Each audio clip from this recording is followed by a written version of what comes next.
Vamos a entender que es un síndrome, es decir, son varias características, una signología y sintomatología que está asociado a diversas entidades. Es decir, no es solo una cosa característica. Y es el aumento de la presión en uno o en varios puntos del territorio portal. No es solamente en una sola zona.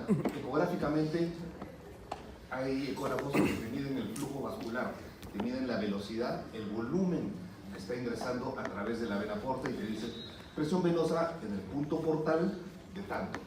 Pero la porta no es solo porta de por sí, es la unión de varias venas que van a formar la porta. Por eso es que dicen que es en el aumento en uno o en más puntos de todo el sistema en sí. O sea, cuando hablen de hipertensión portal, no solamente entiendan a la vena porta, tienen que entender a la mesentérica inferior, a la superior, a la esplénica, a la coronaria estomática, a las duodenales. Todas esas son el territorio portal. Territorio portal, no vena porta. Entonces, este aumento patológico de la gradiente, es decir, de la diferencia entre el sistema portal con el sistema cava. Esta sangre, desde la punta del dedo gordo del pie, tiene que regresar hacia el corazón. Entonces, hay dos caminos a regresar al corazón: a través de la vena cava o a través del sistema porta. Son las dos vías por las cuales la sangre tiende a retornar. Esta diferencia de presiones entre un sistema y en el otro es lo que forma una gradiente. Y esta gradiente, si se aumenta en demasía, es lo que es la definición de hipertensión portal. Esto es desde el punto de vista de presión netamente. O sea, al entrar con un ecodoppler y vemos el flujo y determinamos acá hay aumento, acá no hay aumento, ¿no? Ahora, esta gradiente, esta diferencial de presiones o esta presión aumentada en alguno de los términos, va a ver que va a definirse como que la gradiente sea mayor de 5 milímetros de mercurio, cuando la gradiente diferencial de los dos, ¿no? Del sistema cava y del sistema porta, es mayor de 5 milímetros de mercurio. O si ven simplemente lo que se hacía antes, lo que se podía solamente hacer antes, ¿no? Iban hacia la vena porta y solo a la vena porta venía la presión mayor de 21. No tenían en consideración el resto del sistema venoso portal, solamente la vena porta. Después se fue avanzando y dijeron, no, pero dentro de lo que entra a la porta, quien lleva bastante sangre también es la vena esplénica. Entonces a la esplénica también mídanla. Entonces si hablamos de una presión mayor de 15 en esplénica, estamos hablando de hipertensión portal. Si hablamos en la porta, estamos hablando de 21. Y así, si empiezan a ver la bibliografía, te dicen, y si tienes más en la mesentérica inferior, más de 10, 12, también es hipertensión. Si tienes más en la mesentérica superior, 10, 12, también es hipertensión portal. Es decir, empiezan a ver definiciones en todo el territorio de la porta. Entendiendo siempre la anatomía, ¿no? ¿Qué es lo que está entrando? Está entrando esta gran vena porta. La vena porta, como les dije, es tan grande que la proporción entre la vía biliar que está saliendo y la arteria hepática que está entrando, ambos están encima de la porta, descansan sobre la porta. Entonces uno cuando las busca quirúrgicamente, lo que va a encontrar es la vena porta tremendamente grande y la arteria por adentro y la vena y la vía biliar por afuera, por encima. O sea, no están acostaditos, están acá encima, montaditos. Y la vena porta es extensa, es grande. Esto va a dar que esta vena porta formada por toda esta vena mesentérica inferior, esta vena mesentérica inferior que va a recoger toda la sangre del colon izquierdo, del sigmoides y de la parte tercio superior del recto, el recto, sigmoides, colon izquierdo, ángulo esplénico colónico, va a recoger toda esta sangre, la vena mesentérica inferior, y se va a unir a la vena esplénica, la vena que viene de todos los vasos cortos del estómago con el vaso, que corre en el borde superior pancreático, se van a unir. Entonces ya acá hay criterios ecográficos. Si uno le hace ecografía y vemos que en la ecografía, que en esta mesentérica inferior hay aumento de presión, ya estamos hablando de una hipertensión portal. No necesariamente allá, ya estábamos hablando de acá, o incluso si hablamos acá de solamente la vena esplénica, ya hablamos de hipertensión portal, porque hablamos de la red portal, no de la vena porta. Estas dos, unidas a la gran y más importante vena desde el punto de vista nutricional, la vena mesentérica superior. Más importante porque es la que recoge todo lo que se ha digerido, absorbido, secretado, va a ser recogido por esta vena mesentérica superior. Todo el intestino delgado, colon ascendente y la mitad del transverso, todos los vasitos duodenales pancreáticos de la cabeza y cuello van a ser recogidos por esta vena mesentérica superior. Con mucho desde el punto de vista nutricional, la más importante. Y todas van a formar pues, lo que es la porta, ¿no? Esta vena, describiéndola más exactamente, la vena esplénica, que son las venas, la vena propiamente del vaso y del fondo gástrico, que son los vasos cortos, la vena mesentérica superior, que es la cólica derecha, y las venas del intestino delgado, de todo el intestino delgado, y la inferior, que viene desde el tercio superior del recto, que son las hemorroidales superiores, todo lo que es el arco de Dumont, arco vascular de Treis, que es las sigmoideas y colon izquierdo, y ángulo esplénico colónico, y van a formar lo que es la porta.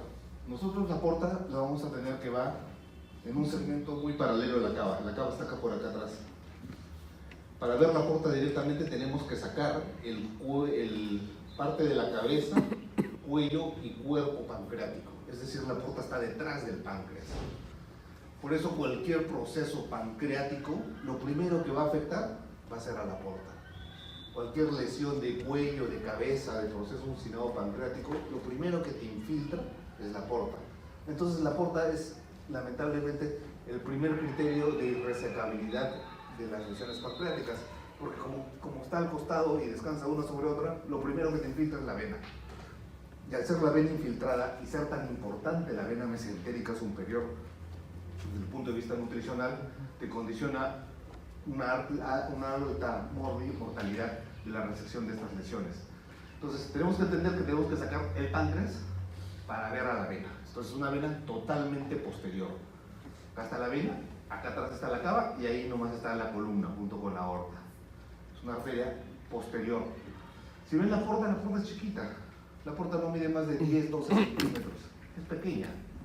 Pero su territorio, por las mesentéricas, por la esplénica, por los vasos cortos, es extenso. Es bastante extenso. Entonces, ¿qué sucede? Nosotros empezamos a ver qué pasa si empezamos a obstruir en segmentos todo el territorio portal. Por ejemplo, si obstruimos ahí arriba, en la porta propiamente dicha, en la porta cuando se divide entre porta derecha, porta izquierda, vamos a ver que aumenta la coronaria estomática o vena gástrica derecha, empieza a aumentar en proporción, en volumen. ¿Y qué va a hacer esto? Esta venita que está acá es la que discurre por toda la curvatura menor y se va hacia hasta el esófago. Entonces, al ensancharse esta venita delgadita, se ensancha tanto y se vuelve varicosa, tortuosa, y se va toda la curvatura menor hasta el esófago, vienen a formar lo que se llaman las varices esofágicas. Y estas varices esofágicas son las que uno ingresa con el endoscopio, ve las tortuosidades de las varices, las venas varicosas, y son las que sangran. Y lo que te da es ese síndrome de hemorragia digestiva alta por varices esofágicas. Simplemente ¿por qué? Porque la vena gástrica derecha se ha ensanchado, se ha vuelto tortuosa, varicosa, y busca, es como si cerráramos a Javier Prado. Si cerramos a Javier Prado para venir acá, ¿qué avenidas se empiezan a colapsar? Se colapsa el cerro, se colapsa la Molina, se colapsan los que vienen por atrás, ¿no? Todas las chiquitas empiezan a colapsarse. Colapsarse en el sentido de que si se colapsa el cerro porque todos van a querer venir acá a la universidad a través del cerro. Entonces, lo que normalmente era de un solo carril o 2 carriles empiezan a invadir 3 carriles, 4 carriles. Es lo mismo que pasa acá. Al haber esta obstrucción, la sangre necesita llegar hacia el corazón.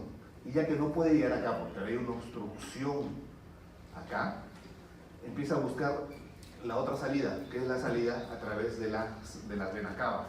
Entonces, a través de la gástrica derecha o coronaria estomática, busca la vena ácigos, y la vena ácigos se va hacia la vena cava. Es simplemente busca otro camino. Lamentablemente, en la búsqueda de ese otro camino, hace las varices esofágicas y da la sintomatología, la semiología de la hemorragia digestiva alta, ¿no?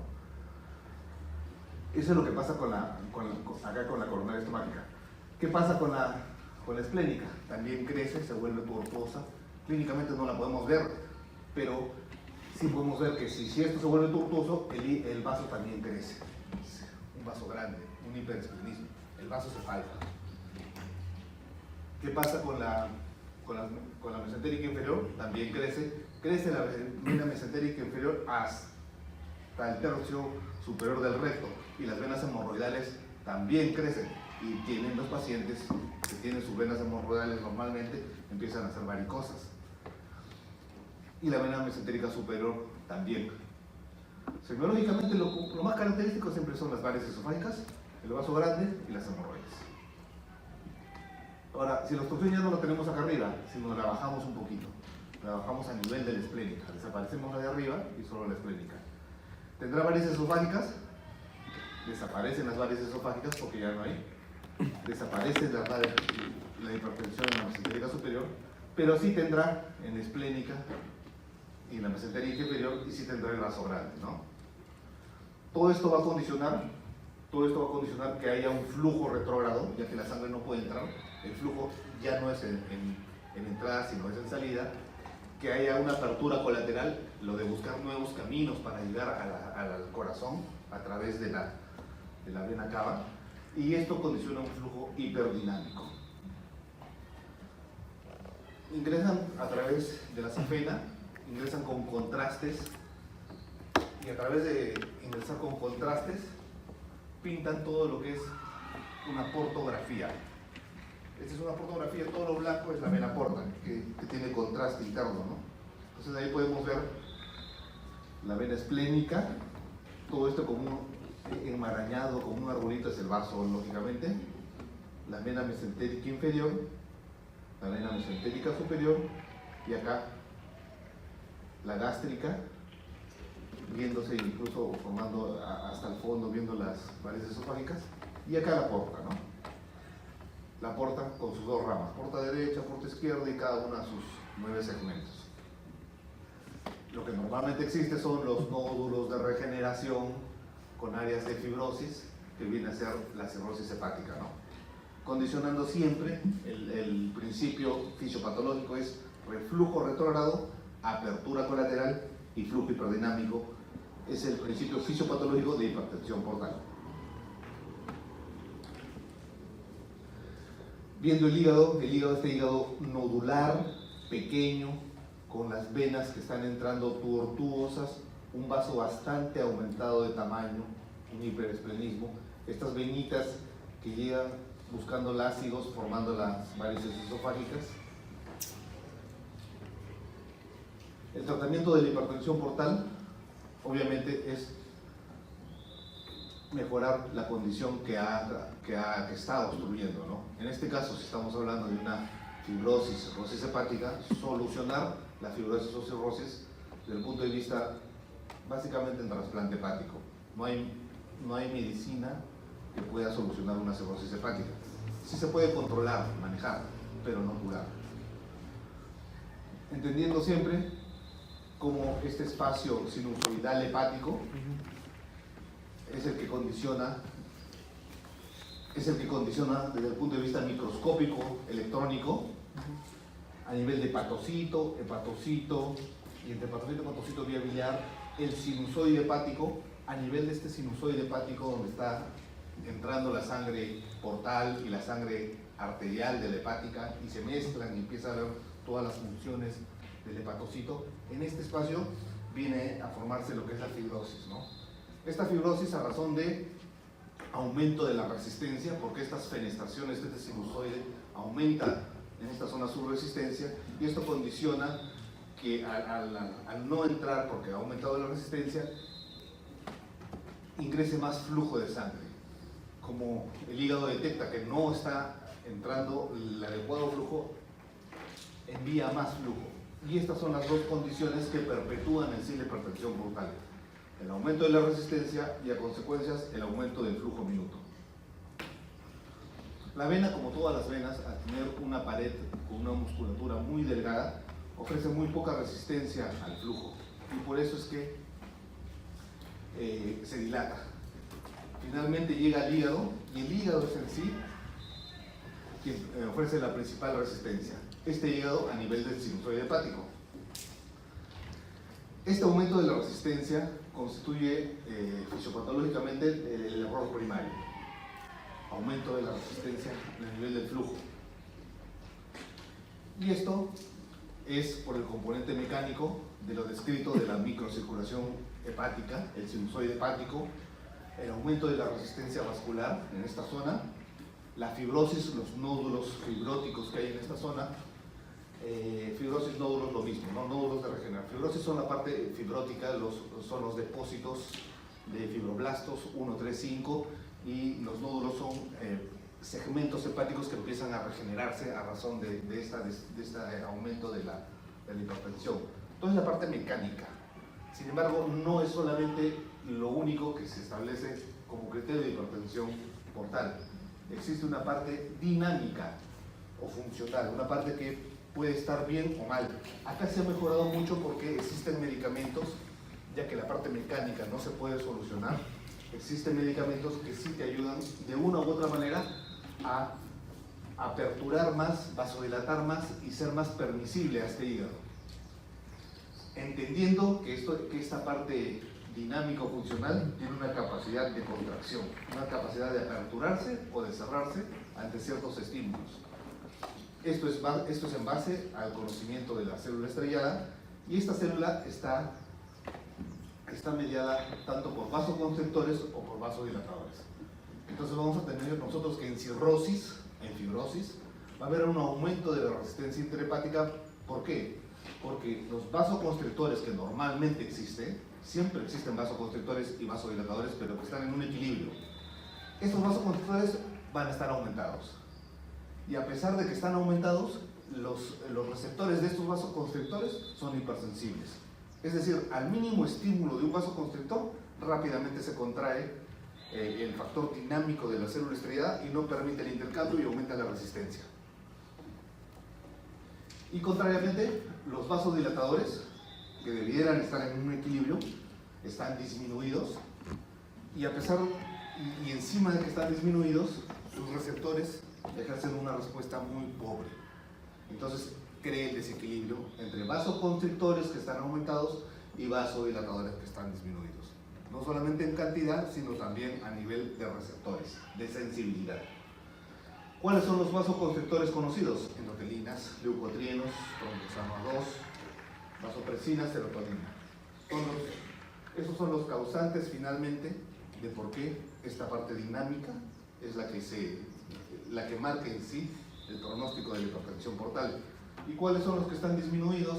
El glucagón, prostacyclina, sustancia P, el VIP y el óxido nítrico.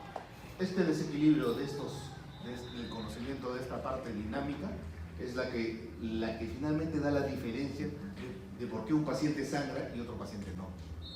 ¿Por qué? ¿Por qué es tan importante la hipertensión portal? Porque el paciente muchas veces debuta por hemorragia digestiva sangrando por las varices esofágicas y no se puede controlar. Hasta que espere un trasplante hepático de ese hígado cirrótico, tienen que tratar de alguna manera de contrarrestar a estos vasoconstrictores o estimular a estos vasodilatadores para que no haya aumento de la presión y no haya sangrado o hemorragia digestiva. Esta elevación de la presión portal va a aumentar obviamente un flujo sanguíneo portal. Lo que normalmente tenía una capacidad, al estar todo dilatado, al tener una parte muscular muy delgada, la vena aporta, se dilata, se vuelve varicosa y así todo su territorio. Y este aumento en general de todo el territorio se llama una vasodilatación esplácnica. Acá entiendan que acá también interviene el óxido nítrico, pero a nivel esplácnico. Y lo que a nivel hepático el óxido nítrico era un vasodilatador y ayudaba, mejoraba, a nivel esplácnico contrariamente dilata y hace que aumente más el flujo, pero a nivel esplácnico, es decir, se dilata más el contenido. La prostaciclina, el factor natriurético, el glucagón, a nivel esplácnico ejerce un efecto contrario al efecto que tendrían en el sinusoide hepático de por sí. Tenemos acá cirrosis, tenemos que finalmente va a un aumento de la resistencia hepática por esa parte mecánica y esa parte dinámica que hemos hablado. La parte mecánica por las alteraciones estructurales, la parte dinámica funcional por esta parte de contractos por los constrictores vasodilatadores. Finalmente, aumento de la resistencia causa la hipertensión portal, causa la dilatación esplácnica, aumenta todo la cantidad de líquido de sangre en todo este territorio portal.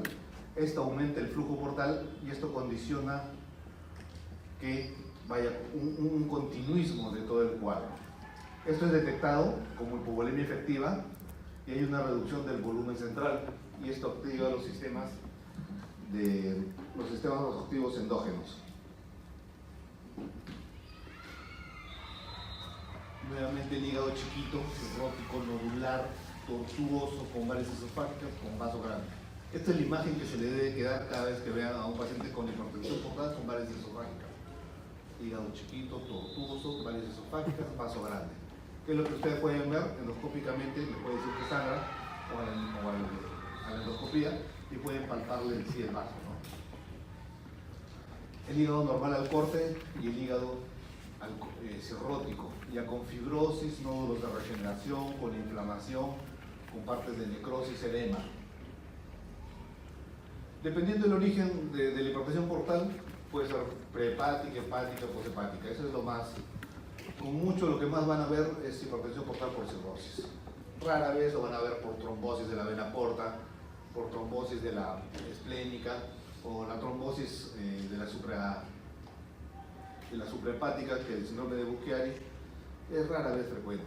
Lo que van a ver ustedes es hipertensión portal por cirrosis o fibrosis.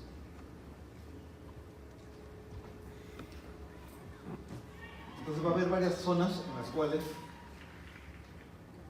el área portal va a tratar de llegar al corazón a través del área de la vena cava.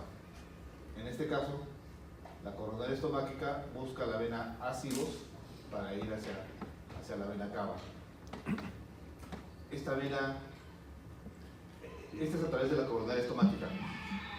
Puede también a través la porta del lado izquierdo. Cuando se oblitera el nacimiento va a formar el ligamento falciforme, que es el de acá. Y este ligamento falciforme, que se oblitera normalmente al nacer, se permeabiliza al haber tanta presión. Es decir, nuevamente se vuelve permeable. A veces lo utilizan esta vía de acceso en los niños para administrar algún tipo de medicina a través del ligamento falciforme, el ligamento redondo. En los adultos esto se permeabiliza nuevamente y se permeabiliza a razón de ¿qué? De que trata de buscar algún tipo de desfogue. Lo busca para encontrar las venas epigástricas que se van hacia las ilíacas y se van hacia la vena cava. Es decir, siempre buscan la vena cava de alguna manera. En este caso, en esta búsqueda de las venas epigástricas a nivel umbilical forman lo que se llama la cabeza de medusa. Semiológicamente ven al paciente distendido, probablemente con ascitis, y a nivel umbilical ven estas venas, que son las venas a razón de la porta izquierda del ligamento falciforme en busca de las venas epigástricas que se van a la ilíaca y de la ilíaca ya a la vena cava inferior, ¿no? A nivel del colon, las venas mesentérica inferior con las colónicas, el arco del Drummond y las sigmoideas, y pueden llegar incluso hasta la hemorroidal superior formando las venas, las hemorroides, ¿no? Entonces siempre vamos a ver que la porta, por estar obstruida, va a buscar el otro salido y buscar la cava de alguna manera. Entonces van a ver anastomosis portocava. Finalmente, ¿qué son las varices esofágicas, las hemorroides rectales, anales, la cabeza de medusa? ¿Qué son? Son anastomosis portocavas. O sea, quiere buscarle la porta para llegar a la cava. ¿Cuáles son las anastomosis portocavas más conocidas? Las más conocidas son las esofágicas, ya que sangran. Las rectales, a nivel de las hemorroides. Las umbilicales, a nivel de la cabeza medusa. Pero también hay otras que no son tan conocidas, pero que existen, no se ven simplemente. Las duodenales, pancreáticas, que son las peritoneo-parietales. Entonces, estas anastomosis portocavas, si vemos acá, estas que no son muy conocidas, que les digo, vemos acá la vena porta y acá la cava. ¿Qué va a pasar? Que de alguna manera la vena porta se colapsa, no ingresa y forma estas venitas. Y la vena cava forma también venitas y acá se producen las uniones porto-cava en esta unión. Semiológicamente no son muy importantes porque están internamente, no se ven. Pero si uno operara a estos pacientes, encuentra venas donde no deben haber, porque son estas uniones, ¿no? Las importantes, acá, la vena ácigos, la que discurre acá por la curvatura menor, la coronaria estomática o coronaria derecha, busca la vena ácigos. Y ahí están las uniones que forman las varices esofágicas, las que sangran. A nivel rectal, la vena hemorroidal superior, este es el recto, la vena hemorroidal superior, que es esta de acá, empieza a ser tortuosa y empieza a buscar a las venas hemorroidales media e inferior, porque la media y la inferior van directamente hacia la ilíaca, que va hacia la cava. Entonces simplemente son uniones porto-cava. ¿Cómo es que la sangre busca salir del sistema venoso portal al cabo? Entonces, bajo ese principio, obvio de simplemente dinámica del flujo, se estableció varios criterios para quirúrgicamente tratar de hacer estas anastomosis portocava. Entonces, ¿qué es lo que hacían? La vena mesentérica inferior la cortaban y la anastomosaban directo a la cava para, de manera mecánica, quirúrgica, disminuir la hipertensión portal. Y es un criterio que ya poco se usa, pero antes estaba en boga.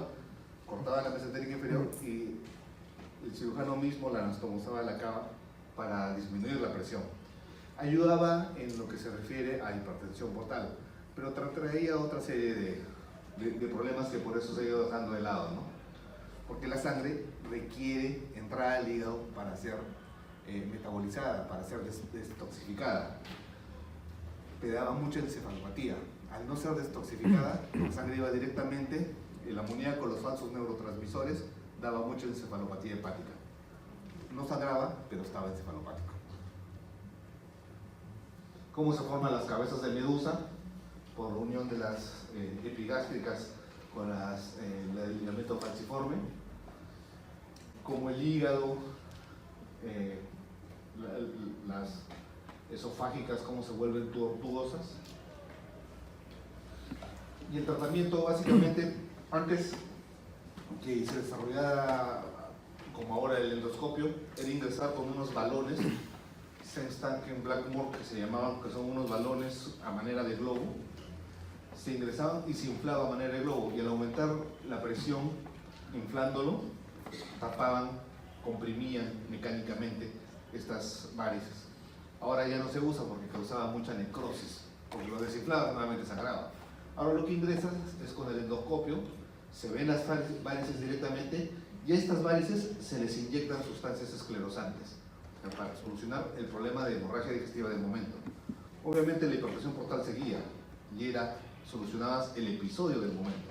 Hasta que no solucionaras el episodio final, volvía a sangrar, volvía a sangrar. Uno ingresaba con el endoscopio y ve todo esto así como cavernitas, como cerritos. Todo esto no se debe ver. La unión del esófago con el estómago es lisa, homogénea, parejita, no estos cerros con áreas de sangrado reciente. Si se volteaba el endoscopio y se miraba así, veíamos todos estos apelonotamientos de acá, que son las varices dilatadas y son las que podrían sangrar. Este aumento de la presión a nivel de venoso portal, que es consecuencia casi siempre de la fibrosis y cirrosis hepática, y él llevaba a otra característica de estos pacientes, que son la ascitis. Estos pacientes con insuficiencia hepática ya lo ven amarillo, ya lo ven con signos de sangrado por hemorragia digestiva, por infección portal, también venían con un abdomen bastante distendido, siendo ellos muy delgados, ¿no? A esto se denomina ascitis. Esta cirrosis hepática aumenta la hipertensión portal sinusoidal, hace una vasodilatación arterial esplácnica y esto disminuye el volumen plasmático. Como toda la sangre se está acumulando en toda la red portal, en la esplénica, en las mesentéricas, en la porta, hay sangre secuestrada ahí. Esto activa el sistema vasoactivo endógeno, sistema renina-angiotensina-aldosterona, hormona antidiurética, y se empieza a retener más sodio y agua. Esto hace que de alguna manera se restablezca el volumen, pero cuando no se restablecía el volumen y persistía, ya formaba lo que persistía de estos sistemas, formaba lo que se llama ascitis. Esto es por un lado un concepto. Por otro lado tenemos que estamos pensando en una fibrosis, en una cirrosis hepática, en un hígado deficiente en producción proteica, una hipoalbuminemia severa es el otro origen, ¿no? El origen de hipoalbuminemia. Esta restricción de agua y sodio en algunos casos se puede manejar, se puede restablecer, no hay ascitis, pero cuando no se restablece el volumen, porque todo persiste secuestrado en esta red esplácnica, se produce la ascitis. Se define como la acumulación de líquido en la cavidad peritoneal, ascitis, ¿no? Representa un estado de retención corporal de sodio y agua y la mayoría de los casos es por cirrosis.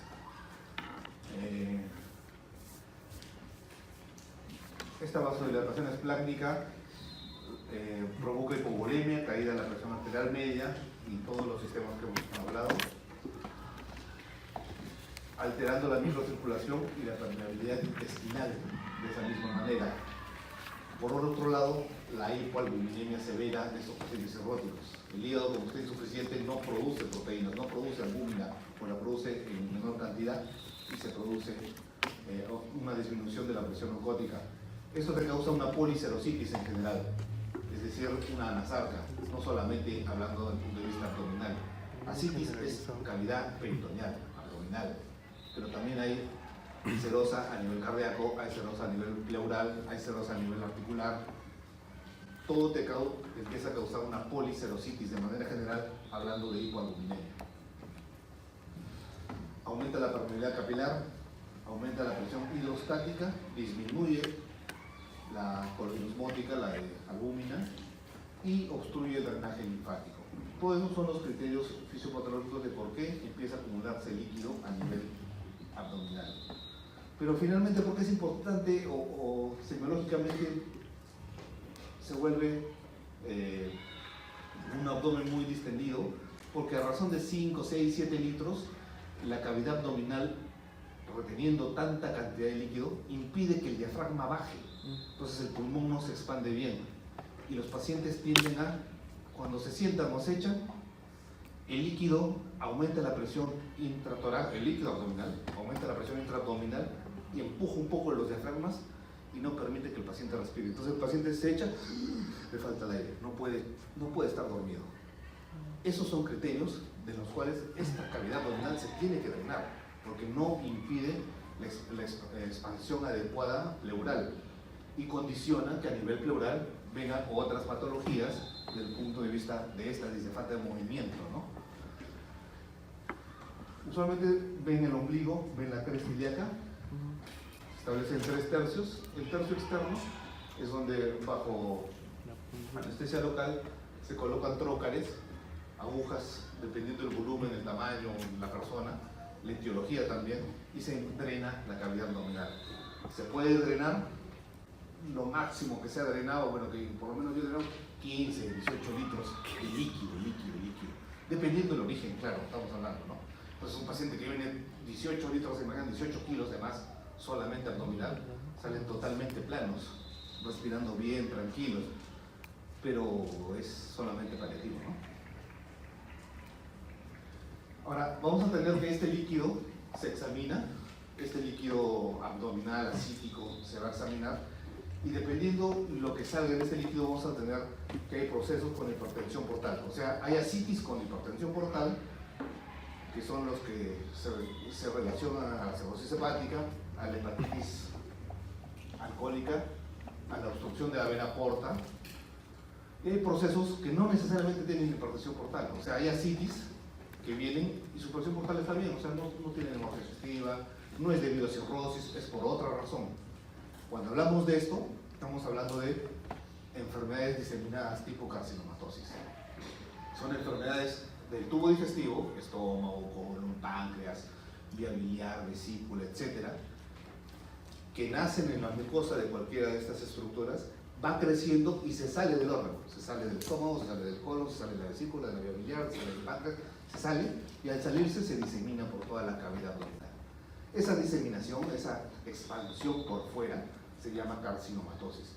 Y esa expansión por fuera, carcinomatosis, obstruye el drenaje linfático y hace que al obstruirse el drenaje linfático no se absorba y te da grandes cantidades de ascitis. Ovario también, ovario, estómago, colon. Ovario es el que más líquido te da en general. Entonces no necesariamente hay hipertensión portal en ascitis, recuerden, ¿verdad? Proceso ginecológico, por eso digo a expensas de ovario, ¿no? Procesos que causan por hipoalbuminemia. Y la manera clásica, en tanto líquido estamos hablando de más de 10, 12, 15 litros de líquido, es que uno le palpa, hace una percusión en una zona y siente el signo como la percusión va hacia el otro lado. Una matidez desplazable, un signo de la oleada que le llaman, ¿no? De una manera percute y del otro lado siente cómo se desplaza el líquido. Eso es con respecto a lo que es ascitis, ¿no? Esta ascitis va a estar en todos los intestinos, en todas las serosas abdominales. Topográficamente todas estas áreas negras no deben existir, todo esto es líquido, líquido, líquido. Este es el colon, o intestino delgado, perdón, y acá está el mesenterio, es decir, el meso por donde discurre la sangre para alimentar a este intestino, y acá se ven los implantes, todo eso son implantes, todo eso es carcinomatosis, todo es la obstrucción lo que produce la enfermedad diseminada abdominalmente.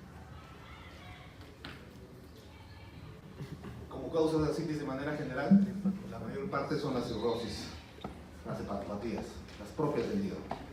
Un porcentaje menor, las carcinomatosis, la enfermedad diseminada, insuficiencia cardíaca, tuberculosis, cosas ya menos frecuentes, ¿no? Cuando uno quiere establecer, finalmente todo lo que se ha dicho es paliativo. ¿Cuál es la única solución que puede existir? Es el trasplante. No hay otra solución para la fibrosis, cirrosis, problemas hepáticos. Pero tenemos que ver si el paciente es candidato o no para un trasplante hepático.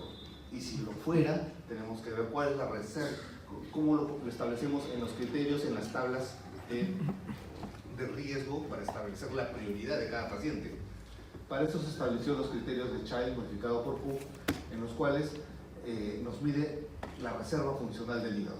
Es decir, este hígado tiene buena reserva, puede aguantar un poquito más, este hígado tiene menos reserva, no va a resistir tanto, tenemos que darle mayor prioridad. Para eso se establecen estos criterios laboratoriales, ¿no? Bilirrubinas, albúmina, ascitis, encefalopatía, que es clínico, y la parte del tiempo de troponina, que antes era nutrición. Esos son los 5 criterios que establecemos para ver quién está con más reserva funcional hepática y quién está con menos, y según eso establecer los riesgos, escalas y la tabla de posiciones para la asignación de órganos. ¿Ustedes están en la lista de donantes de órganos? No. En su DNI. ¿Donador de órganos? No acuerdo. No dice nada. Porque justamente esta lista es larguita porque no hay el criterio, la cultura de donación de órganos, ¿no? Entonces tienen que, en algún momento lo van a analizar, van a cambiar ahí su estatus, porque esta lista es alta, ¿no? Acá en el Perú no se ve tan frecuentemente lo que es trasplante de hígado, por lo menos, lo que más hay es riñón, pero en otros países, en Europa, que es más en la cultura del vino, del alcohol, está más asociado a trasplantes hepáticos, hay más demanda y hay más cultura porque también hay más accidentes automovilísticos. Al haber más accidentes, hay más donantes, más proveedores de donantes.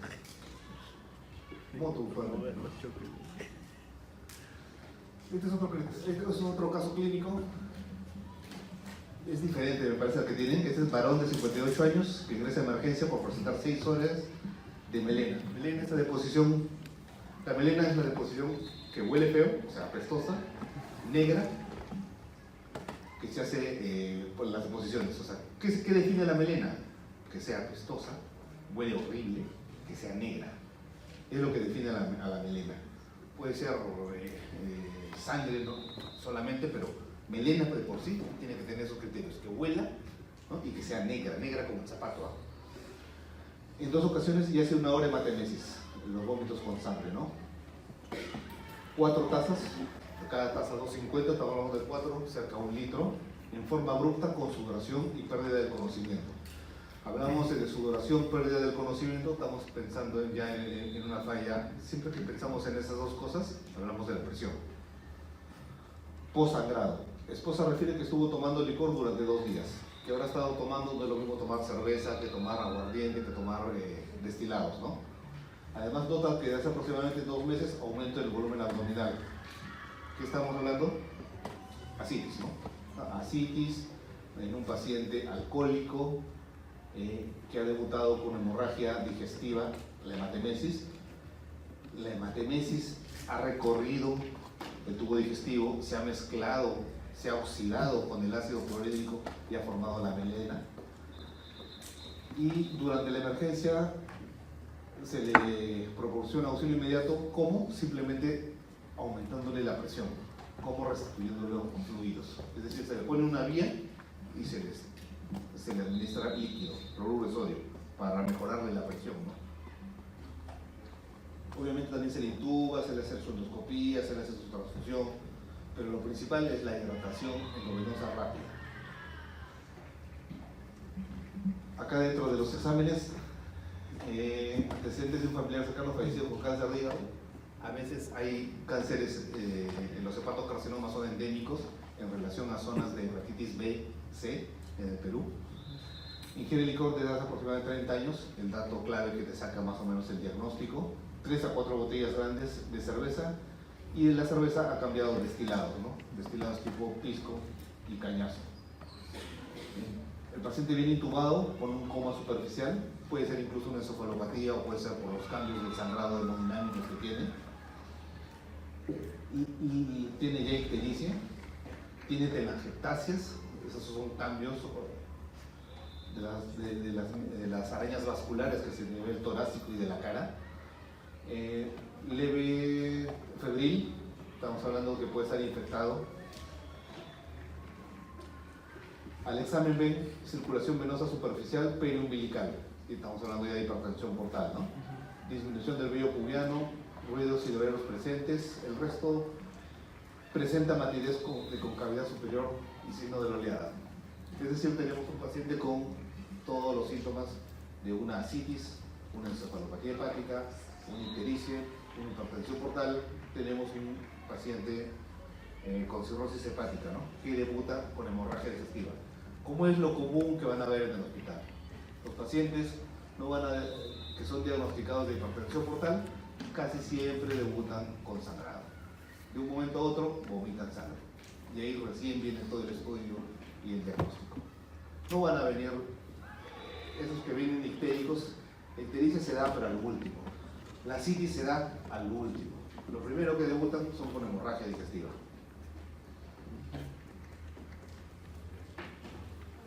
Acá dentro de los exámenes auxiliares, la endoscopia alta, se aprecian 4 cordones varicosos.